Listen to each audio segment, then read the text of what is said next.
ਜੀ ਅੱਜ ਦੀ ਵੀਡੀਓ ਦੇ ਅੰਦਰ ਬੜੀ ਖਾਸ ਮਾਲੂਮਾਤ ਹੈ ਕਿ ਇਹ ਸਾਡਾ ਡਿਜ਼ਾਈਨ ਬਣਿਆ ਹੈ। ਦੇਖੋ ਸੂਟ ਹੈ, ਟਰੋਜ਼ਰ ਦੇ ਡਿਜ਼ਾਈਨ ਸਾਡਾ ਬਣਿਆ ਵੇ।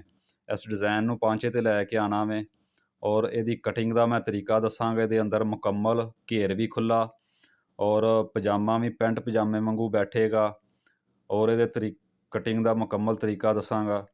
जी अस्सलाम वालेकुम वरहमतुल्लाहि वबरकातुहू। मुझे उम्मीद है कि मेरे देखने वाले बहन भाई सब ठीक ठाक होंगे और मैं दुआ गो हूँ कि अल्लाह ताला तमाम उम्मत मुसलमा को सिरात मुस्तकीम की तरफ हदायत अता फ़रमाए और हम सब पर अपना ख़ास फजल व करम करे। आमीन सुमा आमीन। अच्छा जी, यह वेखो आडा ट्रोज़र है, यह चीज़ है देखो इत्थों बिल्कुल बराबर कर लिया।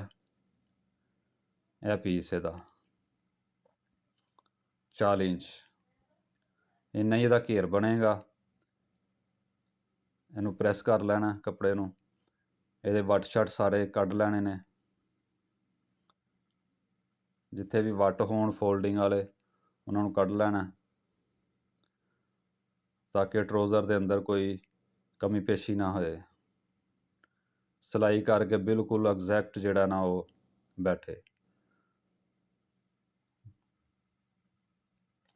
ਅੱਛੀ ਤਰ੍ਹਾਂ ਫੋਲਡ ਕਰ ਲਿਆ ਪ੍ਰੈਸ करके।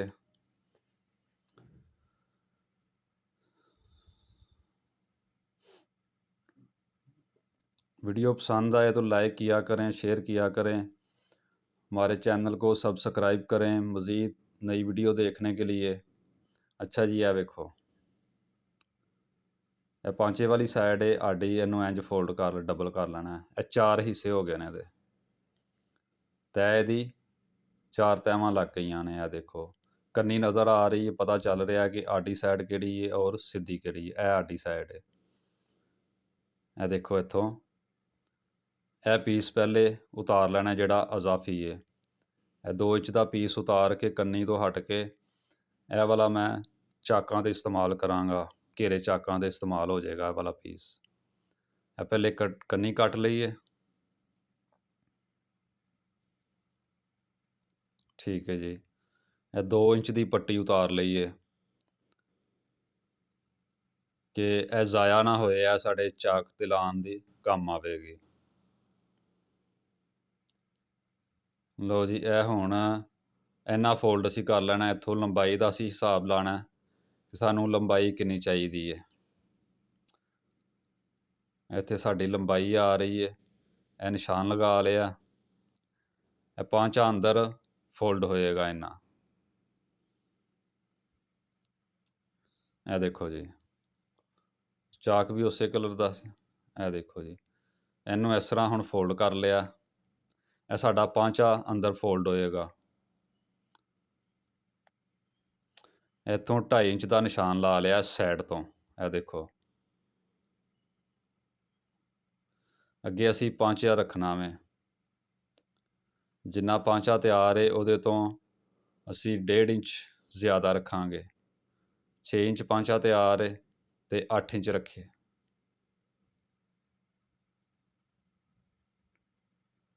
ਲਓ ਜੀ, ਇੱਥੋਂ ਹੁਣ ਅਸੀਂ ਆਪਣੀ ਲੈਂਥ ਪੂਰੀ ਕਰਾਂਗੇ।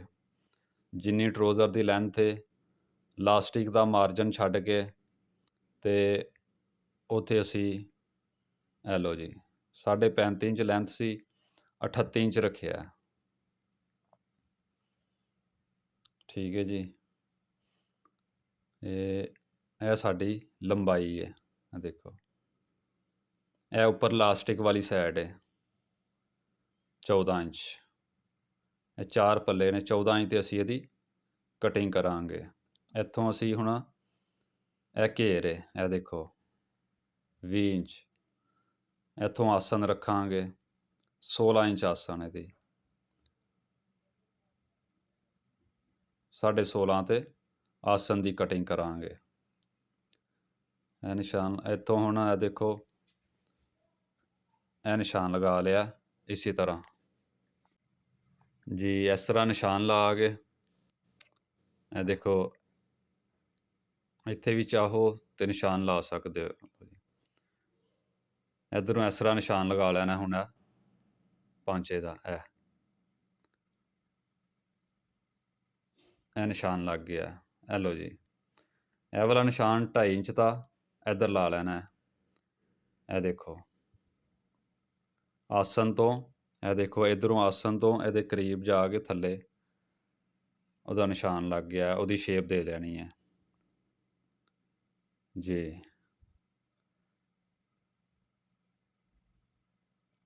ਇਹ ਦੇਖੋ ਜੀ, ਇਸ ਤਰ੍ਹਾਂ ਇਹਨੂੰ ਕਟਿੰਗ ਕਰ ਲੈਣਾ ਔਰ ਇਹਦੀ ਲੁੱਕ ਬਹੁਤ ਹੀ ਜ਼ਬਰਦਸਤ ਆਏਗੀ। ਆਡਾ ਟਰੋਜ਼ਰ ਕਟਿੰਗ ਦਾ ਤਰੀਕਾ ਜਿਹੜਾ ਵੇ ਆ ਸਭ ਤੋਂ ਆਸਾਨ ਤੇ ਬੈਸਟ ਤਰੀਕਾ ਵੇ ਆ ਦੇਖੋ। ਇਹ ਲਓ ਜੀ, ਉੱਤੋਂ ਇੱਥੋਂ ਘੇਰ ਵੀ ਤੰਗ ਨਹੀਂ ਹੋਏਗਾ। ਇਹ ਟੁੱਕਾ ਲਗਾ ਦਿੱਤਾ, ਇਹ ਤਿਆਰੀ ਦਾ ਟੁੱਕਾ ਸਾਡਾ, ਪਹੁੰਚਾ ਅੰਦਰ ਹਿੰਮ ਹੋ ਜਾਏਗਾ।